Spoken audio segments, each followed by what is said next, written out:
Hey, good morning. Let's go over today's trade plan. So in the overnight session, E has continued to push higher and balanced above yesterday's range. Heading into the open, we're going to be using 24 quarter, 26 quarter as the micro bull bear zone. As long as the market holds above that area, buyers can maintain control short term, and we can see a continuation to the upside. On the upside, we have pre-market resistance 32 to 34. And above it, there really is no hard resistance because ES would be making new all-time highs. And continuing to hold above yesterday's range can quite easily result in just a continuation higher, with the other markets also breaking above their recent highs. So on the upside, a break above 32 to 34 could result in a move up to 39 quarter to 41 quarter. But just keeping in mind that there is no hard resistance above the pre-market resistance zone, and for that reason, price could stall out even ahead of initial resistance. And at the moment, the volume is still running pretty light, so we're probably not going to get too big of a range, especially on the upside. Whereas, on the downside, if we get a break below 24 quarter, 26 quarter, we would extend the range down to at least 18 to 20, and that's still a spot where buyers can step in. Below 18, the next support level is at 15 quarter, and then finally, the 2010 to 12 half is really key support. And first test of that zone, we can still get buyers in the event that the market breaks to the downside. But given the current volume situation, which is below average and pretty light, the idea is that even if we break lower, buyers will step in at 18 to 20 or at 15 quarter, and the market can just balance back up towards the highs, or at least back up towards the micro bull bear zone, and then holding above 24 quarter to 26 quarter and continuing to balance at the highs here can result in a breakout and a continuation to the upside.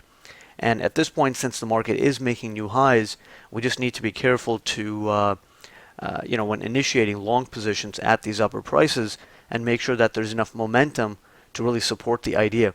Otherwise, it's better to step aside, wait for either a pullback where you can expect a reaction from the buyers, or let the range establish a bit after the open, and then look at the momentum situation, see whether the tick is pretty balanced, whether it's holding above zero, is there enough volume coming into the market to support a decent range extension to the upside, and then identify some spots in real time where the long idea makes sense and there's enough reward to risk.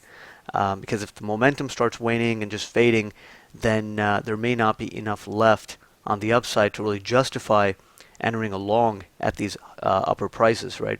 So this is definitely a riskier spot to be entering long at these higher prices. So you just have to be careful and make sure that there's enough reward to risk and the timing and location of the trade makes sense. Otherwise, in this type of environment where we're running on very light volatility and light volume, it can be a very trudgy upside move that can take a while to play out.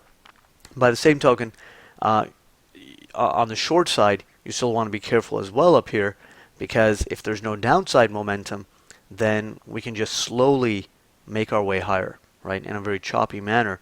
So shorting here is not a safe bet either. We know that buyers are in control, and even though it could take some time, overall the market could still continue heading higher throughout the day. So just be prepared for that type of environment, because so far, the volume is running pretty light, and in this type of market, usually the up moves are not high momentum. They usually tend to be a bit slower and take more time, and for that reason, even if you are getting in at a good price for the long, just know that it's probably going to take some patience to let the market reach your target and reach your objective. So those are really the main ideas heading into the open.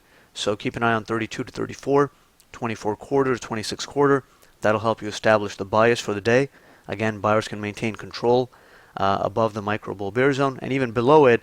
It doesn't mean that the sellers are going to be in full control, but at that point we would be breaking below the overnight balance, and that can result in some acceleration to the downside to 18 to 20 and potentially a bit lower.